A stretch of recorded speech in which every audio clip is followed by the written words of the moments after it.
दोस्तों ऋषिकेश में यहाँ पे एक ट्रेन एक्सीडेंट जो है हो गया है, जहाँ पे उज्जैनी एक्सप्रेस जो कि उज्जैन से लेकर ऋषिकेश के बीच में चलती है, इस ट्रेन के शंटिंग के दौरान जो है ये ट्रेन जो स्टॉपर होता है, जो बफर होता है, उससे टकरा जाती है और काफ़ी बड़ा ये हादसा हो जाता है। अब क्योंकि ये शंटिंग के दौरान हो रहा था तो ट्रेन के अंदर कोई भी पैसेंजर मौजूद नहीं था, कुछ नहीं था, ठीक है। नॉर्मली बस इस ट्रेन को शंट किया जा रहा था, एक नॉर्मल सी यहाँ पे मूवमेंट हो रही थी ट्रेन के यार्ड के अंदर, उस बीच में यहाँ पे जो है पूरा एक्सीडेंट हो जाता है। अब इस पूरे हादसे के होने के बाद दोस्तों हुआ क्या है कि दो चीज़ पे सवाल आ गए हैं। सबसे पहले आप यहाँ पे कुछ फ़ोटोज़ भी देख सकते हैं, ये रात की कुछ फ़ोटोज़ हैं जहाँ पे आप देख सकते हैं कि किस तरह से इसका जो कोच है वो क्रम्बल कर गया है बीच में से। पहली चीज़ तो ये हुई है, और उसके बाद नेक्स्ट चीज़ आप देख सकते हैं कि यहाँ पे इसका जो लोकोमोटिव है वो किस तरह से एक डेड एंड है, उसको किस तरह से उसने जो है टक्कर मार दी और वो दीवार भी जो है काफ़ी हद तक टूट गई है। अब इस पूरे हादसे के होने से मुझे दो चीज़ों के ऊपर जो है डाउट सबसे पहला मेरा पड़ गया है। सबसे पहला quality control of the coaches, ठीक है, इन डब्बों की क्वालिटी कंट्रोल की बात करेंगे, और शंटिंग ऑपरेशंस को लेकर कि उसके अंदर क्या मिस्टेक हुई है, ठीक है। अब ये हादसा कहाँ हुआ है सबसे पहले हमको वो समझाता हूँ, क्योंकि ये जो जिस तरीके से यहाँ पे डेड एंड गिर रहा है ये ऋषिकेश स्टेशन में कहाँ पे है। तो यहाँ पे आप ऋषिकेश स्टेशन का एक सैटेलाइट व्यू जो है देख सकते हैं। ये ऋषिकेश रेलवे स्टेशन है, ये स्टेशन की जो है मेन एंट्रेंस है। इसके बाद यहाँ पे जो है पूरा ऋषिकेश स्टेशन जो है एक तरीके से अभी डेड एंड हो जाता है, और जो आगे चारधाम वाली जो लाइन बनाई जा रही है कर्णप्रयाग जाने वाली, वो लाइन इस तरह से जो है यहाँ से आगे की तरफ को जाएगी, ठीक है। और जो ये वाला एंड है ये आपका हरिद्वार वाला एंड हो गया, ठीक है, दिल्ली की तरफ जो रास्ता निकल जाएगा आगे।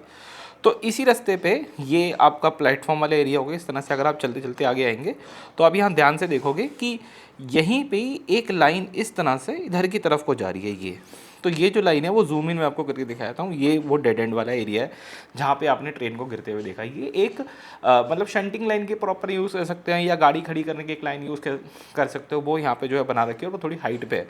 तो अगर आप स्टेशन से एग्जिट करोगे और नॉर्मली चलते हुए आओगे तो आप इस पे चलते हुए आओगे, इस लाइन पे। लेकिन जो आप यहाँ देख रहे हो वो ये वाली लाइन है जिसके ऊपर वो एक्सीडेंट जो हुआ है वो इस वाली लाइन के ऊपर हुआ है, ठीक है। अब बात क्या है, इसके ऊपर बात करते हैं।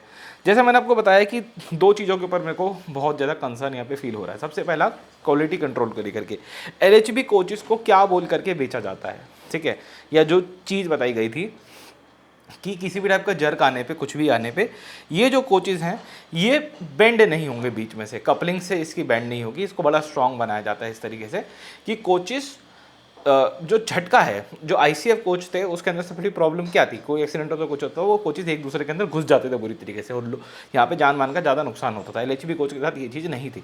एलएचबी कोचेस खड़े हो जाते थे, साइड में गिर जाते थे, कुछ भी हो जाता था, लेकिन वो एकदम से कोच जो है पूरा क्रश नहीं होगा। लेकिन इस वाले एक्सीडेंट के अंदर ऐसा क्या हुआ कि कोच इस तरह से बुरी तरह से बीच में यहाँ पे जो है क्रश हो जाता है। जस्ट यहाँ पे आप लोग इमेजिन करिए कि इसके अंदर इस वक्त अगर लोग होते तो यहाँ पे कितना बड़ा जान मान का नुकसान हो सकता था। और यहाँ पे आता है क्वालिटी कंट्रोल का बहुत बड़ा इशू। क्या वक्त के साथ यहाँ पे एलएचबी कोचेस की क्वालिटी को डिग्रेड कर दिया गया है या फिर ऐसा कुछ? तो रेलवे जब भी इसके ऊपर अपनी रिपोर्ट लेकर के आएगा ज़रूर से उसको इस चीज़ को इंक्लूड करना चाहिए, उसको अपने ऑडिट में इस चीज़ को इंक्लूड करना चाहिए कि भाई यहाँ पे ऐसी क्या प्रॉब्लम हुई कि आपका एलएचबी कोच बीच में से क्रश मार रहा है, क्योंकि क्रश वो नहीं मारना चाहिए, ठीक है। अब इसके बाद बात करते हैं शंटिंग ऑपरेशंस को लेकर के। अगर हम ध्यान से देखें, और आई एम अज्यूमिंग कि ये फ़ोटो एक्सीडेंट के जस्ट आसपास ही ली गई है, तो यहाँ पे जो आपका लोकोमोटिव है इसका कोई भी पेंटोग्राफ नहीं चल रहा, ठीक है। इसका मतलब मान सकता हूँ ये जो लोकोमोटिव है एक डेड लोकोमोटिव है, और पीछे से कोई लोकोमोटिव इसको पावर कर रहा होगा शंटिंग के लिए, मतलब पुश या पुल जो भी रिक्वायरमेंट होगी, इस केस में तो पुश ही कर रहा है, वो कर रहा होगा।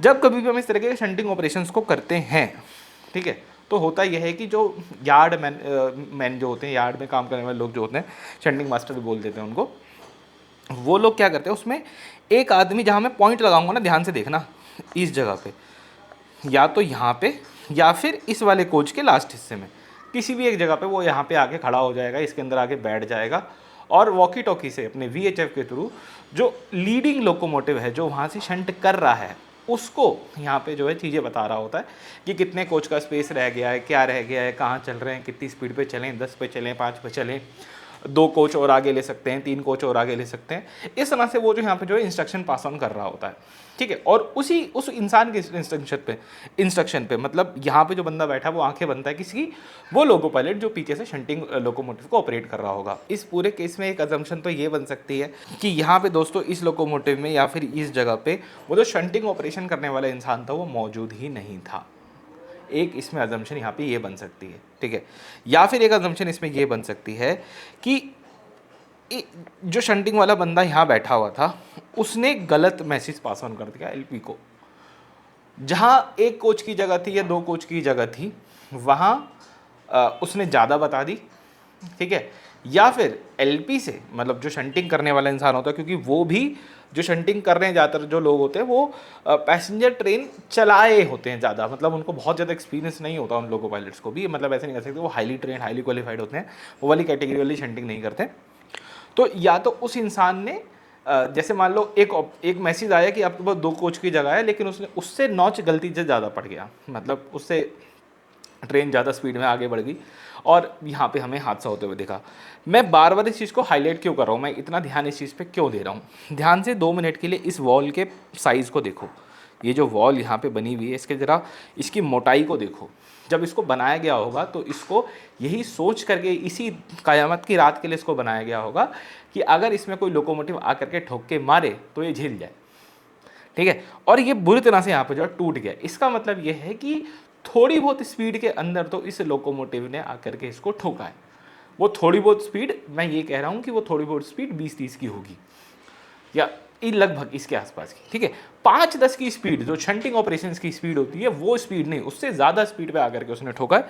क्योंकि वरना इसका ऐसा हाल देखो, मैं पैरामीटर सारे मार रहा हूँ, लोकोमोटिव भारी है, इतने सारे कोचेज़ हैं, उन सब का भी वजन इसके ऊपर आगे पड़ रहा होगा, वो सब मैं मान के चल रहा हूँ। लेकिन 5-10 की स्पीड जो हमारी शंटिंग ऑपरेशन की स्पीड है, अगर ये एक्सीडेंट उस पर हुआ होता तो ये इम्पैक्ट ऐसा नहीं होता जिस तरीके का हमको यहाँ पे देखने को मिल रहा है। तो यहाँ पे कहीं ना कहीं कुछ शंटिंग करने वाले जो लोग हैं उनकी तरफ से कोई ना कोई मेरे को यहाँ पे पूरा का पूरा सिनेरियो देखने को मिल रहा है, ठीक है। और मेरा अगेन बहुत बड़ा क्वेश्चन तो यहाँ पे ये भी है कि ये कोच यहाँ पे इस तरह से बीच में कैसे मुड़ गया, क्योंकि ये कोच का एंड वाला हिस्सा भी नहीं, अगर आप ध्यान से देखो ना, ये कोच का बीच का पॉइंट है, ठीक है। ये कोच जो है पूरा एक चेसी के ऊपर खड़ा हुआ होता है, तो उसका बीच का हिस्सा वो इस तरह से क्रम्बल कैसे हो गया। कल को कोई भगवान न करे कोई हादसा हो जाए एलएचबी कोचेस के साथ में, तो क्या एलएचबी कोच इस तरह से मुड़ेंगे क्या? अब आने वाले जो नए कोचेस हैं या जो भी कुछ है, क्या वो इस तरह से मुड़ जाएगा? तो ये जो पूरा हादसा है ये कहीं ना कहीं इस तरह के जो है सवाल खड़े कर देता है बहुत ही क्लियर तरीके से कि भाई बात एक्चुअली चल क्या रही है और प्रॉब्लम यहाँ पे कई सारे हैं। तो ये जो पूरा हादसा है वो इस तरह के कई सारे सवाल यहाँ पे जो है खड़े कर देता है कि भाई यहाँ पे एग्जैक्टली हुआ क्या है। और मुझे ऐसा लगता है कि देखो वैसे तो इन 2-4 दिनों में क्या हुआ है कि बैक टू बैक हमको ट्रेन के एक्सीडेंट देखने को मिल रहे हैं। यहाँ पे लगातार ट्रेनों पे में आग लगने की घटना देखने को मिल रही है, आज हमको इस तरीके की घटना देखने को मिली है। लेकिन कहीं ना कहीं ये वाला जो हादसा है ना, इसके ऊपर रेलवेज़ को ज़्यादा ध्यान से संज्ञान लेना चाहिए, ठीक है।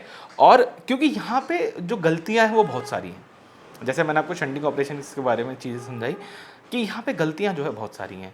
अब मुझे नहीं पता कि रेलवे इस चीज़ को चेक कैसे करेगा, क्योंकि नॉर्मली जो सिग्नलिंग एरर्स वगैरह होती हैं या जो पैनल जो होता है जहाँ से स्टेशन मास्टर पूरे स्टेशन को कंट्रोल करता है, वहाँ पे वो लॉग वगैरह बनते रहते हैं।